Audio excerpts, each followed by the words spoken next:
Well, let's go from that story of a troubled individual and let's snap right into an episode of Smackdown here. Brian, would you like to do that? I think so. This should be a rather snappy review. There's usually now only one or two things happening at most on the show now that we're in kind of off season, I guess. Yes. Apparently, the off season is until they decide to start selling us WrestleMania next year again. It's slowing down, but not the houses, not the gates, not the business, just the show. But SmackDown, April 19th, Pittsburgh, Pennsylvania, 14,994 were announced. Brian, it looked kind of like they were pretty close. Another building full. I don't know what the PPG or paints arena holds these days. It's not the old Civic Auditorium anymore. The Igloo. But and let me just jump in real quick. If you hear any modulation issues or anything, we're having some brief audio issues we're working on, but we're aware of them and we're working on them. Yeah, we're aware of them, and I'm fucking grabbing my crotch right now. Hey. And you're accusing me of modulating. And I'm not. I've not now, nor have I ever been a member of the modulation party. But anyway, that's the problem is that I think we got spoilt there for a while, as Mama Cornette used to say, Brian, with the Rock's on every show and Roman's on all these shows. Here's Cody and here's goddamn Logan Paul and here's all the stars are coming out. And now we've gone back to somewhat reality, but like I said, the people are still there. They're still with it. And the big match here was to determine who gets to face Cody at Backlash, which happens from Toulon, France in a couple of weeks now, I guess. Have we ever determined what time of fucking day?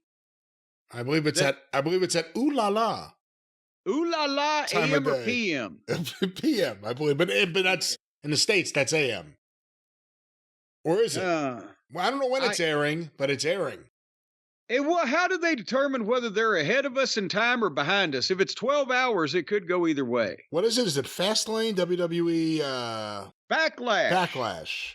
Yes. There's no lane, just Backlash. Saturday, 12:30 p.m. Eastern time. Oh, good Lord. 12:30 p.m. Eastern time. All right. Anyway, so they had LA Knight and AJ Styles have this match to determine who's going to face Cody for the title. And you know, sad to say they couldn't surprise us because we knew what was going to happen. You can't have LA Knight wrestle the most popular guy in the company because he's also so popular, and it would hurt the goddamn perception of one or both individuals in the match. So instead, we get AJ Styles, which wouldn't be bad, except we just saw the goddamn thing at the pay-per-view, and LA Knight won then. But now on this episode with the not only a simple finish called, but then that being botched up, AJ beats him in 12 minutes total with the figure in the commercial break in. They can both work. LA Knight is over head into the table thing. He's aggressive. He's animated. He's constant motion. AJ's looking physically better than he ever has. They had a punch exchange instead of fake forearms for once and looked like they were actually trying and throwing punches. LA Knight won that as the babyface. But the point is, I think they're taking a step back by having LA Knight do a high profile job to AJ Styles at this point in time. But they have to have a somewhat meaningful heel for Cody to beat at the pay-per-view. So this is what they did. And poor Charles Robinson was the referee, and I love Little Nate to death. And I don't know who didn't do what to who, why, but did you see what happened with the finish? I did not. You didn't? Okay, well then you may have glanced down because if you blinked, you missed it. No pun intended. At the end of the match, LA Knight hits the power slam, hits the LA elbow, goes for his finish. AJ rolls to the floor. As he's coming up, LA Knight goes to grab him. And AJ does the thing where he springs LA Knight's fucking neck on the top rope, right? And LA Knight snaps back and waved his hand backward wildly like, oh my God, that hurt. And he was supposed to poke Charles Robinson in the eye.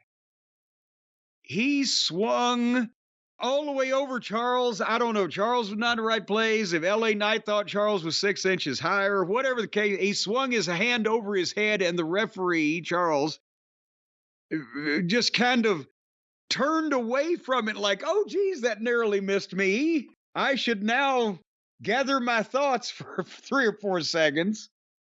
And that's when AJ Styles pokes him in the eye, pokes LA Knight in the eye. And then hits the phenomenal forearm while LA was blind. But they missed poking the referee in the eye. He turned around and just staggered there for no reason. And then LA Knight got beat. So I wasn't, even though the work was fine, I wasn't a fan of what they did or how they did it. But otherwise, I loved it. What'd you think? I thought it was all right. Again, I wasn't paying attention enough that I paid attention to the finish. But I kind of knew what the finish was going to be. You brought up Cody wrestling a heel or babyface. To me, it was more, he just beat AJ at WrestleMania. They're not going to give him 2 in a row. There's no way. Yeah. And of course they didn't. Well, here's the problem is that you know that they're not going to match LA Knight against Cody just on that short a notice for no fucking reason. Right. Nor should they on Tony Khan-like booking. That's right. But then you got all right. Should it be the Battle of Georgia, Cody versus AJ?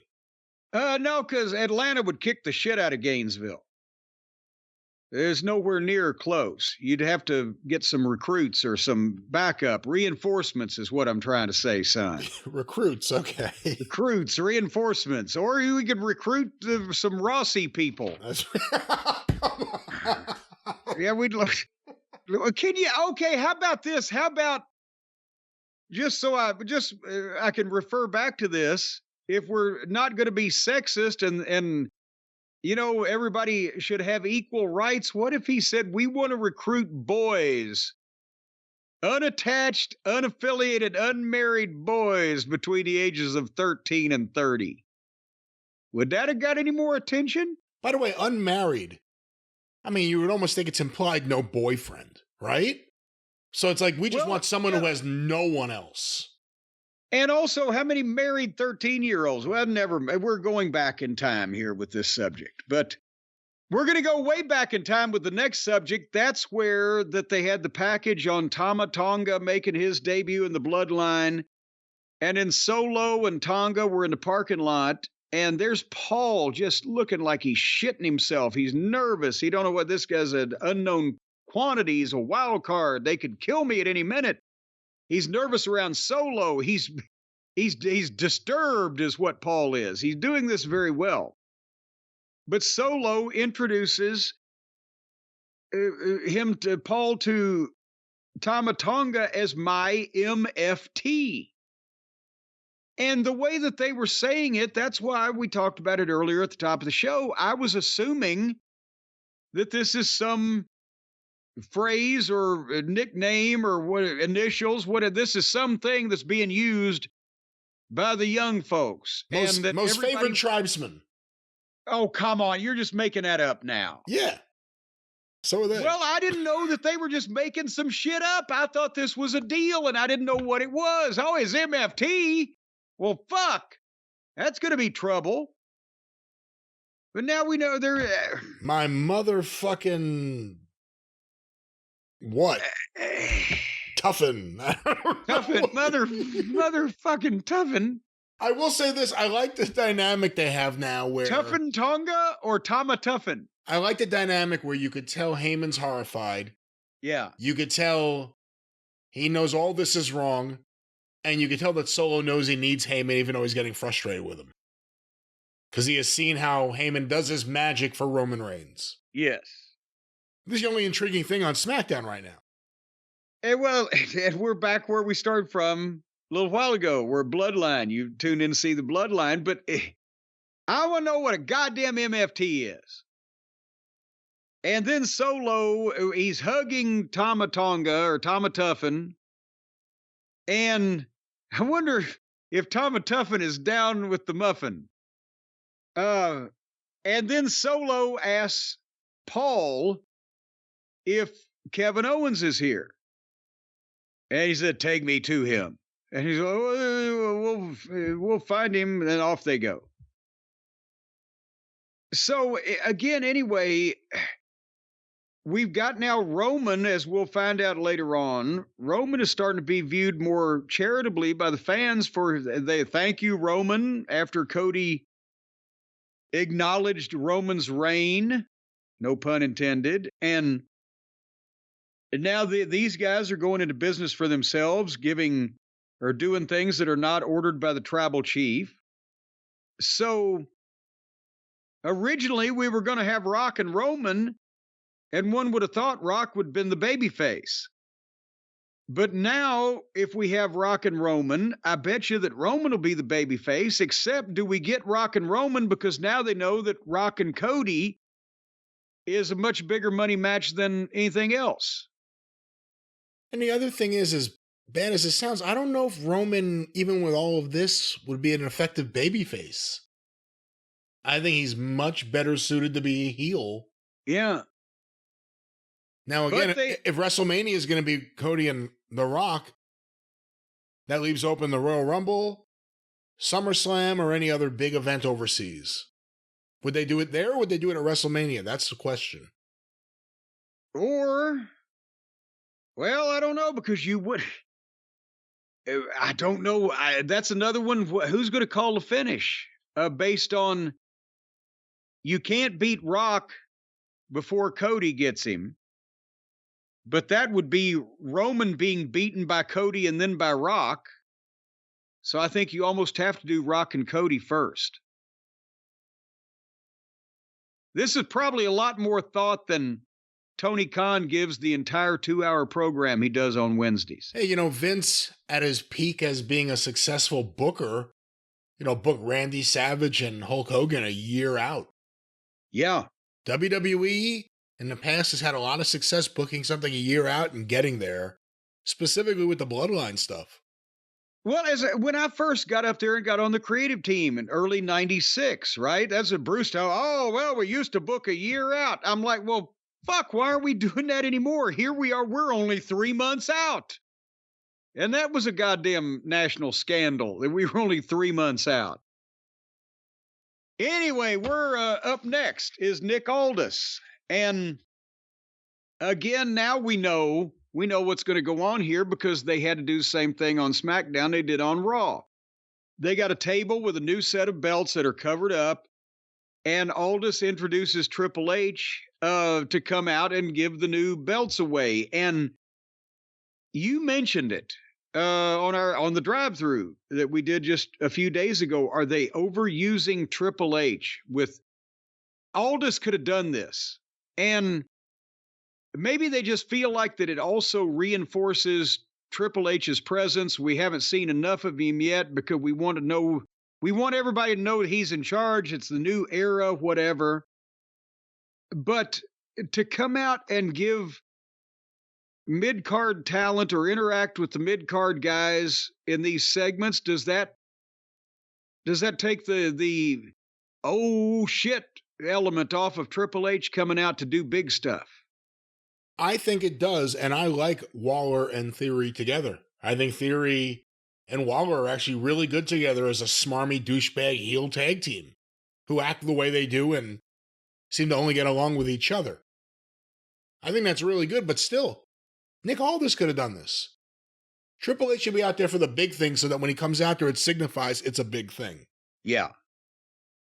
And Aldis was good here. He always is. That may have been the best thing about Triple H being in the ring for this, just his reaction to Aldis's, whatever you want to say, him really getting fired up at the heels. Well, yeah, because they did make a smart remark to Triple H, and he's kind of, scoffing at them a little bit, and then Aldis steps up and says, "Ah, ha, ha."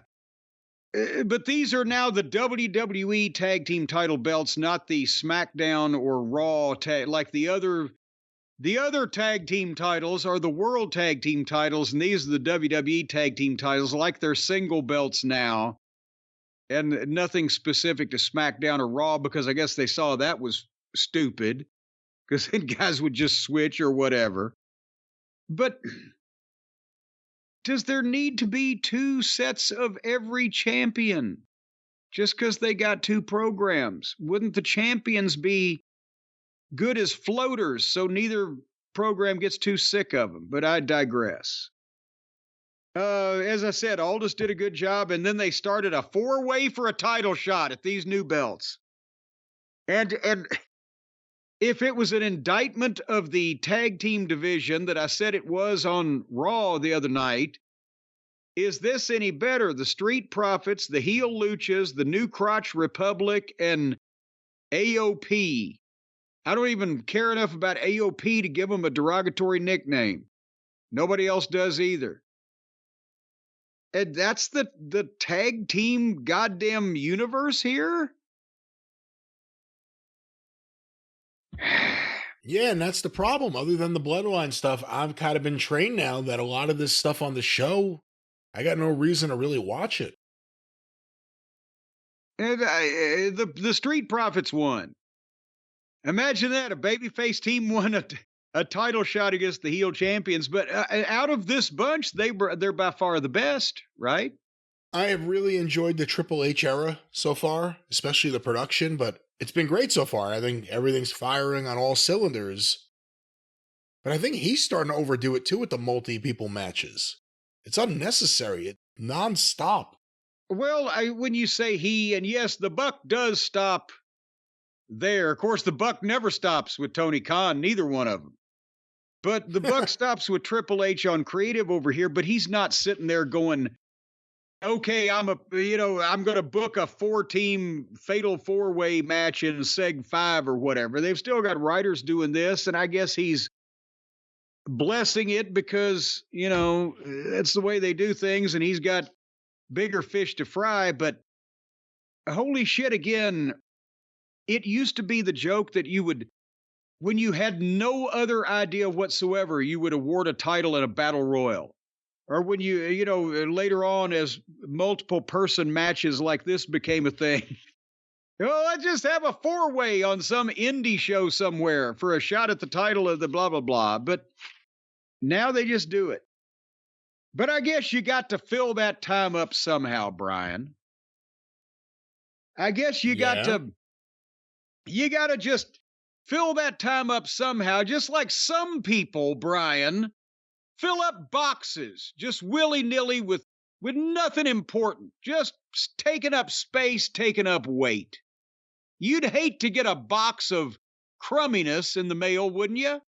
You would hate to get a box of blah in the mail. It doesn't sound pleasant, no. No, you want to get boxes of awesomeness in the mail. You want to get boxes that have some weight, some cachet in the industry, some eye-popping contents. What? The box has cachet in the industry, really? Yes, that's a box that we could all sit back and learn from and look to and want to be like and want to open up. We want to get in that box in the worst way. I'm sure somebody out there listening to me has been somewhere in their life where they've seen a box they wanted to get into bad. Well, that's a box of awesome. I'll tell you is what that is. So that's why you don't want boxes of crumminess, Brian. You want boxes of awesome filled with things that you will love and cherish and hug and squeeze and call George forevermore. And that's why our friends over at Bespoke Post came up with their Box of Awesome at boxofawesome.com specifically for that reason. You know this as well as I do. I do. As well as you do. I'm glad you admit it. Almost as well, at least. Whether you want to drink and eat more awesome, dress and travel more awesome, explore more awesome, have more awesome knives to fucking threaten people with and take hostages. I don't know what you're doing with all those knives you keep getting from They have other things besides weapons, you know. Band-Aids.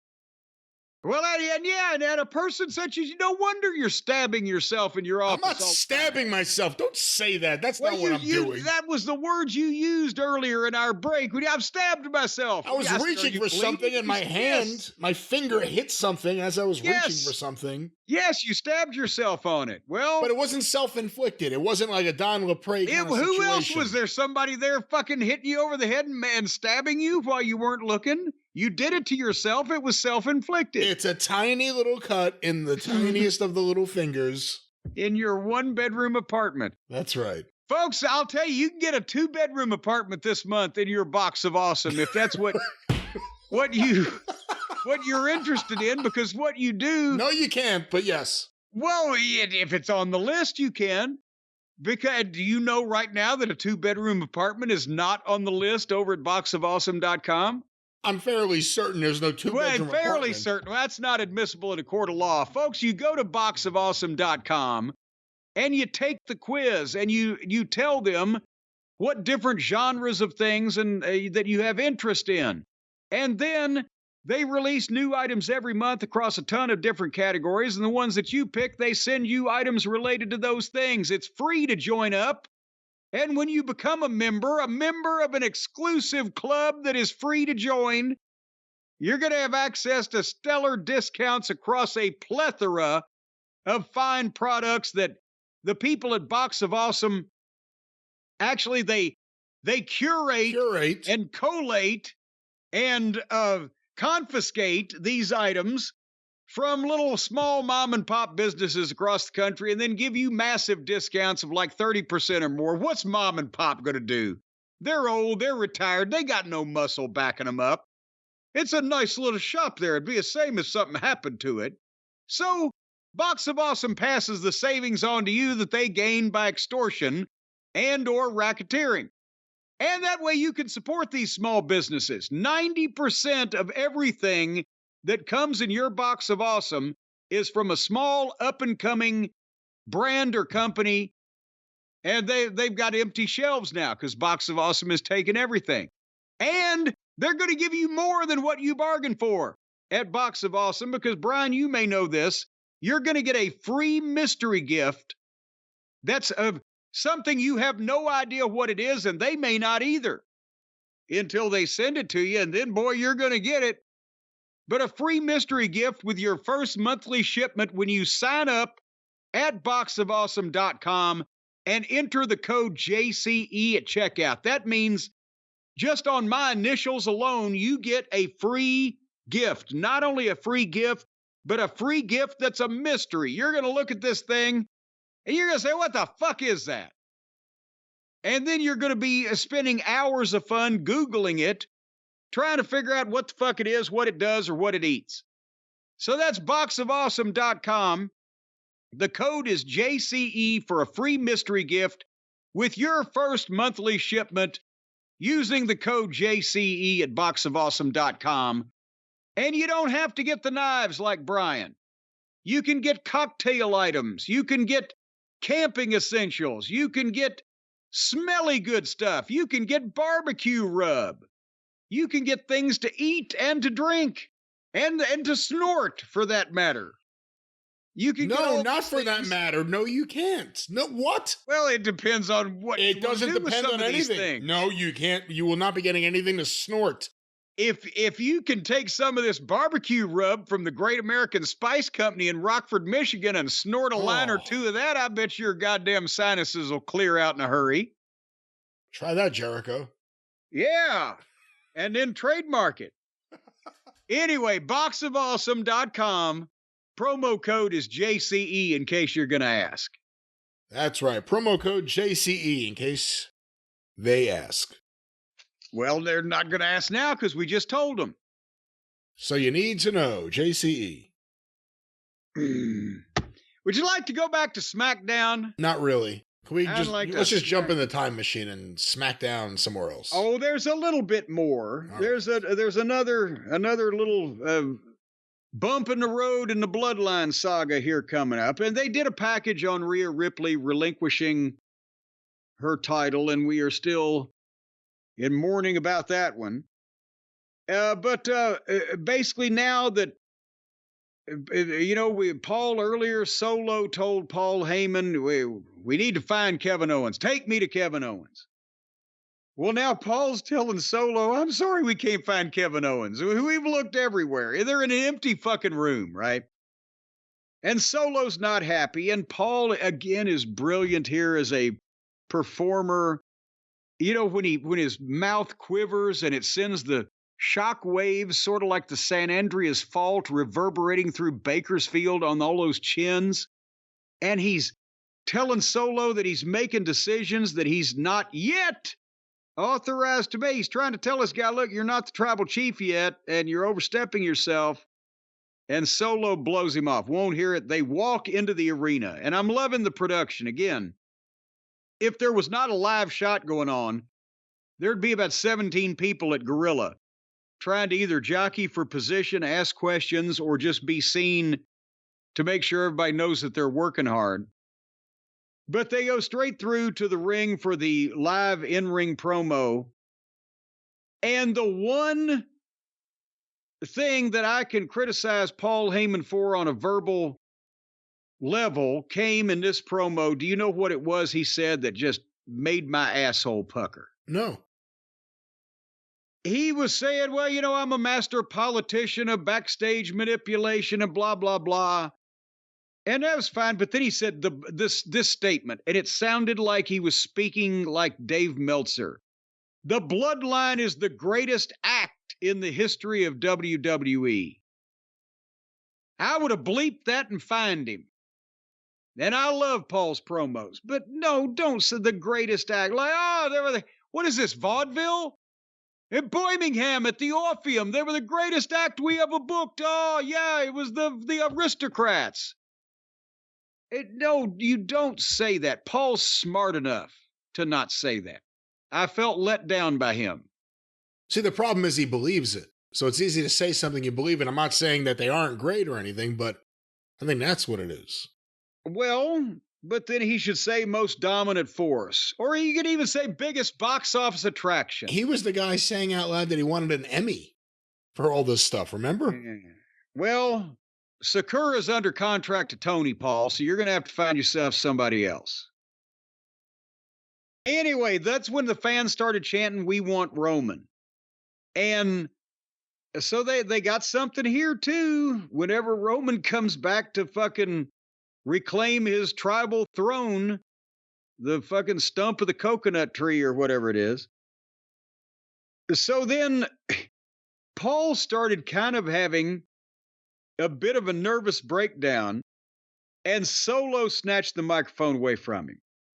And they're doing the thing with Solo now they do with Dominic, where they're just booing him every time he tries to talk. But his story is, last week I lost a brother in order to find one. My MFT. Should we do a Google search of the Samoan language? Is that brother in Samoan besides Uso? What there is nothing. Mukta? I've been looking. There's nothing I have found to explain this. Nothing. Okay. Suddenly, here came Kevin Owens being thrown through the entranceway by Tama Tonga, and Owens is all bloody. And I'm sorry. I don't want to throw out any false accusations, but that blood looked awful suspicious to me. It was on the side of his head. Nobody blades their fucking temple. And it was all over his head, but it never did really drip very much that I'm going to have to call some bullshit on the blood. But does it work for this? One, it's on network TV, so they're not going to get close-ups. So they're going to try to avoid showing any detail. You're just going to see red in the distance, and you don't actually see him get beat up. You're just seeing him fly out there, already having gotten his ass kicked. It made sense for that, though. I do not ever support, unless it's for the intestinal bleeding angle from the throat. And even then, and I've done that before, I will admit, several times I've used the gimmick blood for the spitting up blood because everybody's pussies these days. They don't want to have their own blood drawn. But I can't condone the use of fake blood in wrestling because that legitimizes everybody's screwy, mistaken fucking knock on wrestling all those years. The one thing they were wrong about, the blood wasn't fake. Fucking network TV, bunch of pussies. But anyway, they beat the shit out of Kevin, and they raise their fingers, and then Kevin fights back to the ring to get at him, and they get more heat on him, and there's security, and there's Nick Aldis, and they're trying to stop the whole thing. And, meanwhile, Paul's been crazy about all of this. But then they get that settled down, and then before you comment on the rest of that segment, the next segment, they go to they're in the back parking lot. And Nick Aldis is with Paul, who looks like he's just seen a ghost. And Aldis says, "Hey, do you know about this?" And there is two cars run into each other. And apparently Kevin Owens' car was crashed into by another car, which was Tama Tonga's. But Aldis said they were rental cars. And Paul probably said, "Oh, my God," because, he managed Tommy Rich. So he had flashbacks. And so Nick Aldis says next week is the draft and all the top brass is here, and I'm not going to tolerate this. Losing isn't the only thing that has consequences. So that was the Bloodline business for this week. But I mean, again, with the cars crashing into each other, well, I'm not going to tolerate things like, well, you just did. Because it's your show this week as well as next week. I don't know. What do you think? Yeah, the police may not tolerate it either, if that's exactly what happened. I like that they've established Tama Tonga as being kind of crazy, or willing to do crazy things. They've gotten him over in a week better than AEW has any of their guys. And I guess the big thing is if Roman doesn't come back soon, how many weeks can you do this cowering Paul Heyman, afraid of everything, waiting for Roman to arrive? Like, you can only, this is now 2 weeks in a row this has happened. I'm afraid if that goes on too long. Because it seems like Roman's off TV for months at a time. Well, and we saw that they signed Jacob Fatu, but goddamn, it seems to me that Jacob Fatu should add the Tama Tonga spot, because yes, Tama Tonga looks very impressive physically as far as his physique, but he doesn't look nearly as crazy, and he is not nearly as big, and he doesn't do nearly as impressive physical shit.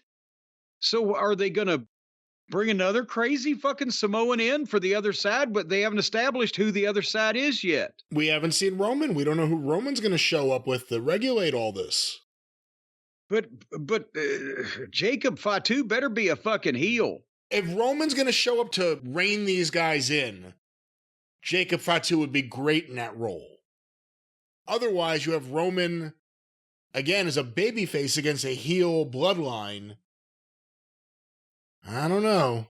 Does Roman, to combat The Rock and Solo and Tama Tonga, and does The Rock have to, forgetting about Jacob Fatu for a second, does The Rock have to go does Roman have to go and swallow some pride to potentially, fucking join forces with Cody?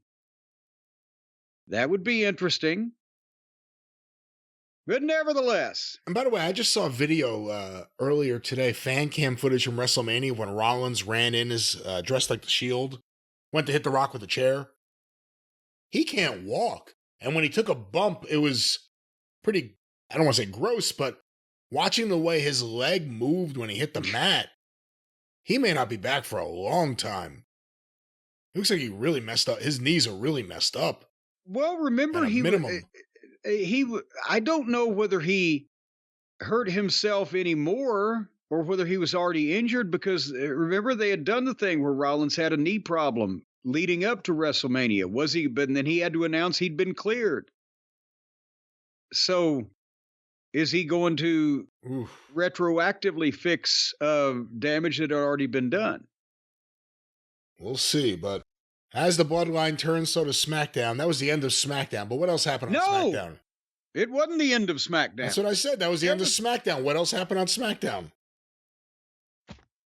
You just said that was the end of SmackDown. What else happened on SmackDown? That was the end of SmackDown. Nothing else happened. But what else happened on SmackDown? Okay. Well, there was Carlito and Escobar, and they each had their babyface Lucha Girl and heel Lucha Girl in the corner. At one point, I was interested in seeing more of Carlito about, a year ago when he first came back? It was only months ago. It wasn't even a year ago. I don't know, but now he's in the middle of this. What is this? A 12 to 14 person fucking mess with the different factions. And Escobar won this. I don't care. And then Damage Control. What? Nothing. I like your review. Damage Control is still together, but now Dakota Kai has to do their promos for him because Bayley's out of it. And they were in the Sky Box. See what I did? The EO Sky. They were in the Sky Box. You don't talk about EO Sky's box? What is they wrong were with up you? there in the Sky Box. What is wrong with you? They're in the they gave got a EO box. Sky. They gave EO Sky and Dakota Kai and Oscar and Kerry a Sky Box. It was in EO's name, the Sky Box. And they were sitting there doing the interview, and suddenly Bianca Belair and Jade Cargill walk into the next Skybox, and neither one of them was named Sky, so I can't make any puns. And they're going to watch the title match with Bayley and Naomi. 2 baby faces for the women's title. You just know I was on the edge of my seat for that. Would you like to know what the finish was of that, Brian? You know, now that you mentioned that was the main event, I did watch it. I did see the finish. Well, and I'll tell everybody else what the finish was, because they didn't have one. Tiffany Stratton just came in and beat both girls up and moonsaulted both of them, did she not?